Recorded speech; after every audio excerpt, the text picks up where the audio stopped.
अस्सलाम वालेकुम। हाँ जी, यूट्यूब वाले भराओ तो टिकटॉक वाले भराओ, माशाल्लाह चेक करो हाँ जनाब, बिल्कुल टोटल यंग माल लैके आए सारियां ही पट्ठियां जनाब।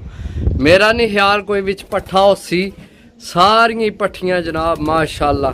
चेक करो जनाब दोस्तों, माशाल्लाह चेक करो, सही है। टोटल 10 पट्ठियां ने, टोटल 10 पट्ठियां ने। यह पट्ठी चेक करो, सही है। आज दूसरा दिन है माशाल्लाह, बारिश लगी है सही।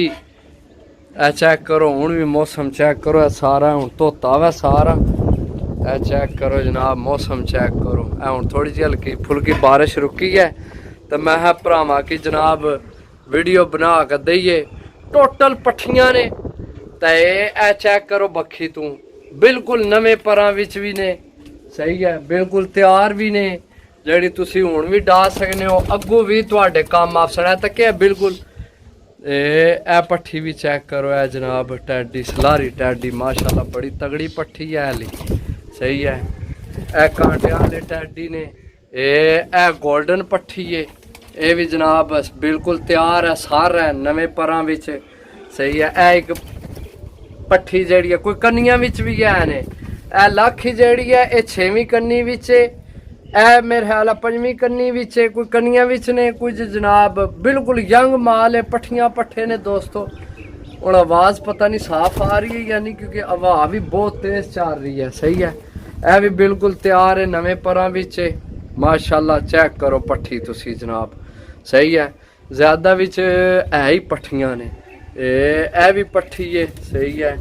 ए भी पट्ठी है, टैडी पट्ठी है माशाल्लाह, कमाल नहीं। ए मेरे ख्याल 8वीं करनी नहीं हुई है। चेक करो, ए नज़र आ रही हो स्टैंड तू, ये 8वीं करनी नहीं है, सही है।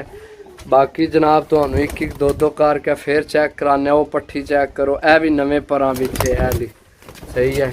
8वीं करनी विच, ए भी नवे परां विच। ए जनाब जीरी पट्ठी है, ये भी नवे परां विच, लेकिन एंड तक पहुंची गया आखिरी कनिया। ए चेक करो जनाब, नाल पट्ठी पट्ठियां ने सारियां, कोई विच पट्ठा को नहीं है, सही है। जेड़े भरा ने सो जनाब पट्ठियां पट्ठे आए तो जनाब जरूर दसे माशाल्लाह। ए गोल्डन पट्ठी, अग्गे सलारी टैडी, फिर जनाब टैडी, फिर टैडी, लाखी टैडी, फिर जनाब गोल्डन, फिर टैडी, फिर टैडी, सही है। एक जीरी है तो एक लाखी है, एक गोल्डन है, तो बाकी सारी टैडी ने माशाल्लाह। चेक करो, टोटल यंग माल है। रेट बड़ा जायज़ है, सही है। बड़ा जायज़ रेट भरावां की देसा। वीडियो कन्फर्म नहीं मनू, क्योंकि मोबाइल भी तक थोड़ी सही साफ नहीं आ रही हूँ, पता नहीं क्योंकि बारिश बनी है, धुप तो है को नहीं भी जड़ी बिल्कुल क्लियर आवे। वैसे आमनी तो चाहे नहीं है। गोल्डन पट्ठी चेक करो माशाल्लाह, बड़ी तगड़ी पट्ठी है, नवे परां विच है, सही है दोस्तों। टोटल 10 पीस ने, सही है। फुल एंड फाइनल जनाब 800 रुपये पार ने। यकीन करो पट्ठियां पट्ठे को नहीं है लभने। उपर है भी शार्ट सीजन शार्ट चलना पिया, सही है। तो अपने भरावां वास्ते बड़ी गुंजाइश कढ़ के जनाब पट्ठियां पट्ठे लान लिया।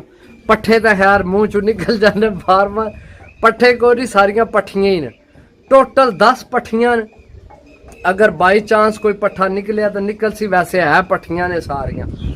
तुसी गौर नाल तक सो ना, सारियां पट्ठियां ही ने।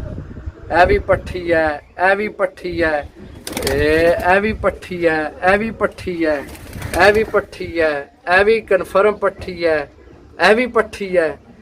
कोई शायद कोई विचू बाई चांस निकल आवे, जेड़ा पट्ठियां हार दिस ना होवे तो पट्ठा निकल आवे, वैसे ज़्यादा सारियां पट्ठियां ही ने, सही है। 800 रुपये पर जनाब रेट फाइनल है। जेड़े भरा की चाहिए होए जनाब रबता करके जनाब मंगा लवे, सही है। ओके, अल्लाह हाफिज़।